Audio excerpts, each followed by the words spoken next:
행복해지는 비결, 여러분은 뭐라고 생각하세요? 보통은 우리가 뭔가를 더 많이 갖고 뭔가를 이루면 행복해질 거라고 생각하잖아요.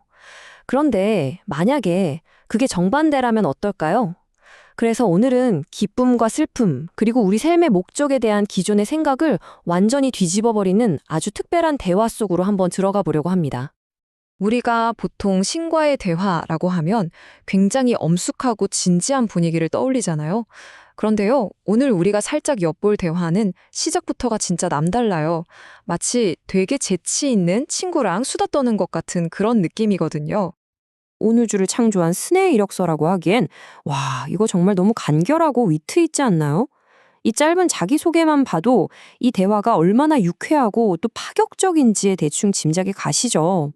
화자의 반응도 보세요. 딱 그렇죠? 정말 재치 있으시네요. 라니.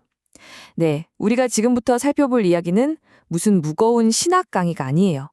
삶의 진실을 유머와 함께 풀어내는 정말 흥미로운 대화라는 걸 보여주는 대목이죠. 자, 이렇게 유쾌하게 시작한 대화가요, 곧바로 아주 심오한 질문으로 이어집니다. 우리 영혼의 본질은 과연 뭘까? 만약에 그 본질이 순수한 기쁨이라면 왜 우리는 살면서 기쁨보다는 슬픔이나 괴로움을 훨씬 더 자주 느끼는 걸까요? 이 대화에선 영혼을 이렇게 정의합니다. 순수하고 무한한 기쁨, 바로 그 자체라고요. 미소가 영혼으로 가는 창문이고 웃음이 그 문이라는 비유. 생각해보면 참 아름다운 비유죠. 우리 가장 깊은 곳에는 이미 기쁨이 가득 차 있다는 뜻이니까요. 바로 여기서 진짜 핵심적인 질문이 나오는 거죠. 내 안에 무한한 기쁨이 샘솟는 우물이 있다는데 왜 나는 항상 목이 마를까요? 아마 우리 모두 한 번쯤은 느껴봤을 법한 이 딜레마가 오늘 이야기의 가장 중요한 화두입니다. 여기서 진짜 관점이 확 바뀌는 이야기가 나와요. 기쁨과 슬픔이 빛과 어둠처럼 서로 완전히 반대되는 게 아니라는 겁니다. 슬픔은 그저 표현되지 못한 기쁨일 뿐이라는 거죠.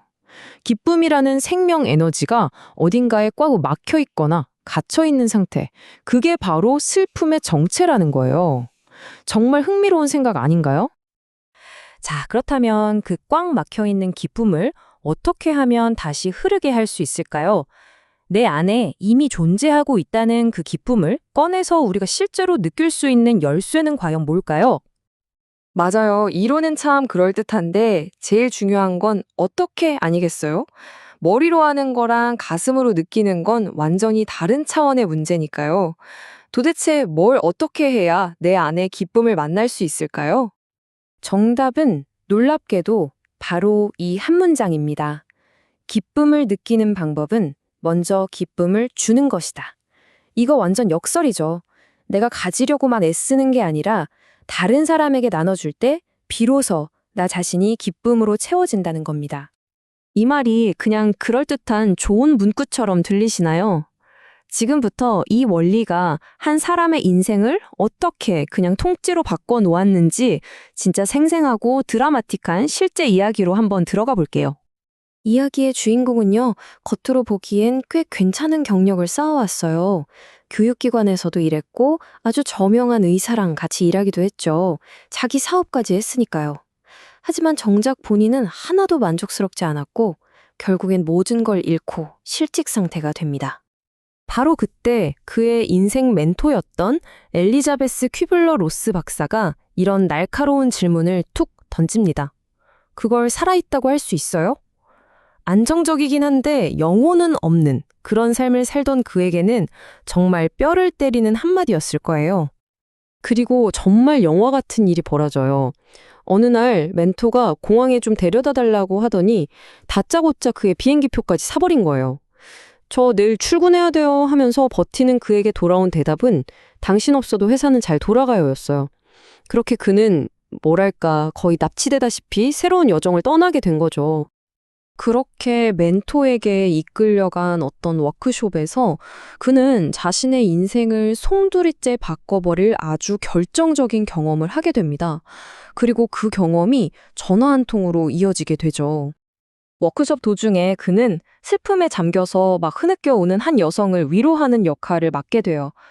뭘 어떻게 해야 할지 몰랐던 그는 섣불리 조언을 하거나 문제를 해결해 주려고 하지 않았어요. 그냥 그저 곁에서 조용히 그녀의 이야기를 들어주기만 했습니다. 바로 그 순간, 그는 난생 처음 느껴보는 감정에 휩싸입니다. 누군가에게 아무런 대가도 바라지 않고 온전히 집중하고 마음을 나눠주었을 뿐인데 그 과정에서 엄청난 충만함과 함께 아, 내가 정말 쓸모있는 존재구나 하는 강렬한 느낌을 받은 거죠. 이 하룻밤의 경험이 그에게 모든 걸 명확하게 보여준 거예요. 아, 내가 정말로 원했던 삶이 바로 이런 거였구나. 깨달은 거죠. 그리고 다음 날 아침, 그는 주저없이 예전 직장으로 전화를 겁니다. 그의 입에서 나온 말은 바로 이거였습니다. 저 전화로 사직서 제출이 가능한가요?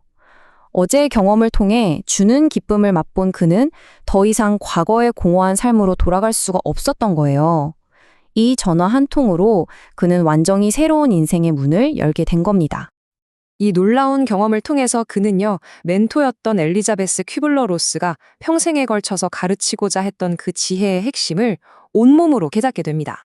바로 이것들이 그녀가 남긴 가르침입니다. 조건 없이 사랑하고 또 쉽게 용서하고 지금 이 순간 현재에 충실하게 사는 것, 그리고 마음속에 남은 미련이나 후회 같은 미완의 과제들을 해결하고 마지막으로 죽음이 끝이 아니라는 사실을 기억하는 것. 결국 모든 가르침은 이 한 문장으로 모아집니다. 우리가 죽음을 두려워하지 않게 될 때 비로소 삶의 모든 순간을 온전히 그리고 정말 용감하게 살아낼 수 있다는 것이죠. 기쁨을 느끼기 위해선 먼저 기쁨을 줘야 한다는 것. 이 이야기는 우리에게 아주 흥미로운 질문 하나를 던져주는 것 같아요. 오늘 하루 아주 작은 것이라도 괜찮으니까 나는 다른 누군가를 위해 어떤 기쁨의 문을 열어줄 수 있을까? 한 번쯤 생각해 보게 되지 않나요?